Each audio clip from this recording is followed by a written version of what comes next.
တခါတုန်းကတစ်တော်တစ်ခုထဲမှာခြုံခြုံလို့ခေါ်တဲ့ဆိုးသွမ်းတဲ့ရှစ်မလေးဟာသူ့အမေကစ်တူးနဲ့အတူနေထိုင်ခဲ့ပါတယ်။ခြုံခြုံဟာကစ်တူးရဲ့စကားကိုဘယ်တော့မှနားမထောင်တဲ့အပြင်သူ့ရဲ့အပြုအမူတွေကြောင့်တစ်တော်တွေကတိရစ္ဆာန်အားလုံးဟာအယမ်းကိုစိတ်အနှောင့်အယှက်ဖြစ်နေကြရပါတယ်။တနေ့မှာခြုံခြုံဟာတစ်ပင်ပေါ်မှာကစားနေတုန်းအဲ့ဒီတစ်ပင်ပေါ်မှာဘိုးညိုကိုခေါ်တဲ့မြောက်တကောင်ဟာအိပ်ပျော်နေခဲ့ပါတယ်။ခြုံခြုံကဘိုးညိုကိုမြင်တော့သူ့အမေကိုမေမေဒီမှာမြောက်တကောင်အိပ်နေတယ်လို့ပြောလိုက်တဲ့ကစ်တူးကခြုံခြုံမြောက်ကိုသွားမနှောက်ယှက်ပါနဲ့ဆိုးဆိုးဝါးဝါညံနေရံနဲ့တွေမထုတ်ပါနဲ့လို့ပြောပြီးထွက်သွားခဲ့ပါတယ်။ဒါပေမဲ့ခြုံခြုံဟာမကောင်းတဲ့အကြံတစ်ခုကိုရလိုက်တယ်သူဟာဘိုးညိုနားကိုသွားပြီးဘိုးညိုရဲ့အမီးကိုတစ်ကိုင်းမှာခြိလိုက်တယ်ခဏကြာတော့ဘိုးညိုဟာအိယာကနိုးလာပြီးနောက်တစ်ကိုင်းကိုခုန်ဖို့ကြိုးစားခဲ့ပါတယ်။ဒါပေမဲ့သူ့အမီးကချီနှောင်ထားခံရတဲ့အတွက်နောက်တစ်ကိုင်းကိုမရောက်ပဲအဲ့ဒီတစ်ပင်ပေါ်မှာပဲစောက်ထိုးကြီးလှုပ်ရမ်းနေပြီးကဲကြပါဦး။ငါဒီတစ်ပင်ပေါ်မှာစောက်ထိုးကြီးဖြစ်နေရဲ့။ကဲကြပါဦး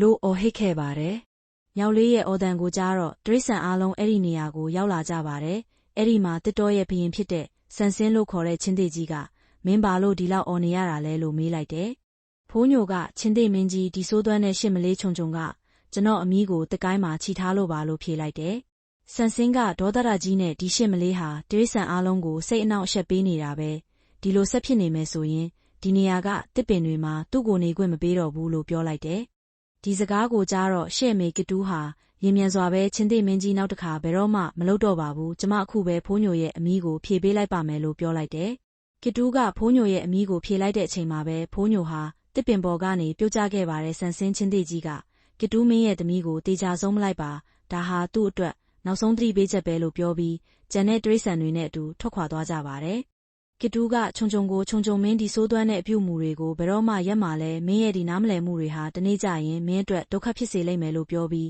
းမေမေတောထဲကနေခဏထွက်သွားမယ်ပြန်လာတဲ့အထိဘသူ့ကိုမှမနှောက်ယှက်ပဲတစ်တောနဲ့ဝေးတဲ့နေရာကိုမသွားပါနဲ့နော်လို့မှကြားခဲ့ပါတယ်။ခြုံခြုံကလည်းဟုတ်ကဲ့မေမေစိတ်မပူပါနဲ့ကျမဘသူ့ကိုမှအနှောက်အယှက်မပေးပါဘူးလို့ပြန်ဖြေခဲ့ပါတယ်။ဒါပေမဲ့ကစ်တူးဟာခြုံခြုံရဲ့စကားကိုမယုံကြည်ခဲ့ပါဘူးဒါကြောင့်အိမ်ကြီးချင်းဖြစ်တဲ့ကြီးကန်းကိုမဲကိုမဲရီငါတော်ထဲကနေခဏထွက်သွားမယ်တရက်နှစ်ရက်အတွင်းပြန်လာပါမယ်ခြုံခြုံကိုကြည့်ပေးပါလားသူတခုခုဆိုးဆိုးဝါးဝါးလုပ်နေရင်သူ့ကိုဆုံးမဖို့ကြိုးစားပေးပါလို့အကူအညီတောင်းခဲ့ပါတယ်ကိုမဲကအမကြီးစိတ်မပူပါနဲ့ကျွန်တော်ကြည့်ပေးပါမယ်ဒါပေမဲ့ခင်ဗျားသမီးကိုကြာကြာထိန်းသိမ်းဖို့ဆိုတာကျွန်တော်အတွက်မလွယ်ပါဘူးနော်လို့ပြန်ဖြေခဲ့တယ်ကစ်တူးကကိုမဲစိတ်မပူပါနဲ့မြန်မြန်ပြန်လာဖို့ကြိုးစားပါမယ်လို့ပြောပြီးထွက်ခွာသွားခဲ့တော့ခြုံခြုံလဲတစ်တော်ထဲမှာပဲကြံခဲ့ပါတယ်ဒီနေ့မှာခြုံခြုံဟာတစ်ပင်ပေါ်မှာတယောက်တည်းထိုင်ပြီးမေမေထွက်သွားတာဘလောက်ကြာသွားပြီလဲလို့တွေးနေတုန်းကိုမဲကခြုံခြုံမင်းဒီမှာဘာလုပ်နေတာလဲအပြင်မထွက်ဖို့မင်းမေမာထားတာကိုမင်းမေ့နေပြီလားလို့တတိပေးလိုက်ပါတယ်ခြုံခြုံကကျမရေသွားတော့မလို့ပါလို့ပြောလိုက်တယ်ကိုမဲနဲ့စကားပြောပြီးနောက်ခြုံခြုံဟာအဲ့ဒီနေရာကနေထွက်သွားခဲ့ပြီးတောပြင်ဘက်ကိုထွက်ဖို့ကြိုးစားရင်းလမ်းပြောက်သွားခဲ့ပါတယ်အခုဆိုရင်သူ့ပတ်ဝန်းကျင်မှာလမ်းမေးလို့ရမဲ့ဘသူ့ကိုမှမမြင်ရတော့ပါဘူးကစ်တူးဟာတစ်ပင်ပေါ်ကိုပြန်ရောက်လာတဲ့အခါခြုံခြုံကိုမတွေ့တော့ဘူးသူကိုမဲရေကိုမဲခြုံခြုံပဲမှာလဲလို့မေးလိုက်တယ်ကိုမဲကသူအစောကရေသွားတော့မယ်လို့ကျွန်တော်ကိုပြောပြီးပြန်မလာတော့ဘူးသူများဒုက္ခတစ်ခုခုနဲ့များရင်ဆိုင်နေရပြီလားမသိဘူးသူ့ကိုသွားကူညီတင်တယ်လို့ပြောလိုက်တယ်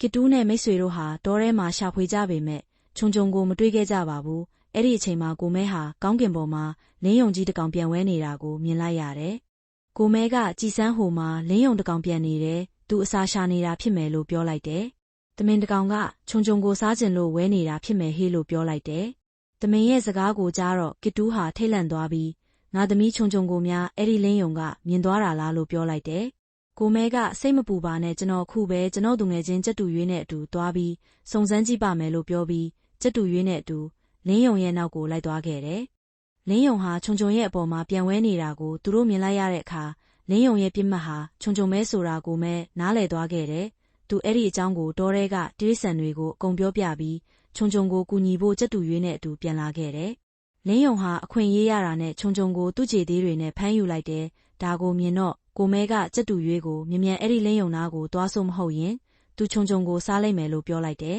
။ကြက်တူရွေးနဲ့ကိုမဲဟာကောင်းကင်ပေါ်မှာလင်းယုံနဲ့ရန်ဖြစ်ကြပြီးသူတို့ရဲ့နှုတ်သီးတွေနဲ့လင်းယုံကိုဆက်တိုက်ထိုးနှက်ခဲ့ကြတယ်။ဒီအချိန်မှာခြုံခြုံဟာလင်းယုံရဲ့လက်သေးခြေသေးတွေကနေလွတ်မြောက်သွားခဲ့တယ်။ခြုံခြုံမြေပြင်ပေါ်ကိုကျလာတာကိုမြင်တဲ့တိရစ္ဆာန်တွေဟာအောက်ဘက်မှာတည့်ရက်တွေမျက်တွေနဲ့ပြုလုပ်ထားတဲ့ကွန်ရက်တစ်ခုကိုဖြန့်ချလိုက်ပါတယ်။ခြုံခြုံဟာအဲ့ဒီအပေါ်ကိုနူးညံ့စွာကျရောက်ခဲ့တယ်။ခြုံခြုံသမီးလေးအဆင်ပြေရဲ့လားလို့ကစ်တူးကမေးလိုက်တယ်။ဟုတ်ကဲ့မေမေကျမအဆင်ပြေပါတယ်လို့ခြုံခြုံကပြန်ဖြေခဲ့ပါတယ်။မင်းကိုဆိုးဆိုးဝါးဝါညံနေရံနဲ့တွေမလုပ်ဖို့င ငါတို့ဆုံးမနေတာအဲ့ဒီအတွက်ပဲလေမင်းဘလောက်တောင်ကြီးမားတဲ့ဒုက္ခနဲ့ရင်ဆိုင်ခဲ့ရတယ်ဆိုတာ